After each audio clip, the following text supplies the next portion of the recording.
มาแล้ว ครั้งแรกของไทย ดูหมอลำได้เงิน ดูหนังได้ตังค์เปลี่ยนที่จ่ายย้ายที่ซื้อ ยิ่งช็อปยิ่งได้ ยิ่งใช้ยิ่งรวย เริ่มต้นที่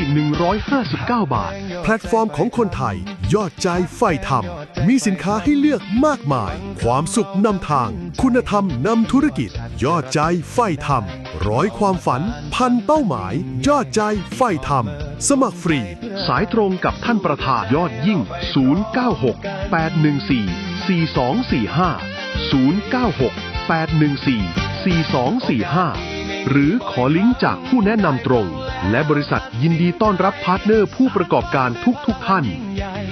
ยอดใจใฝ่ธรรม ความสุขที่สร้างรายได้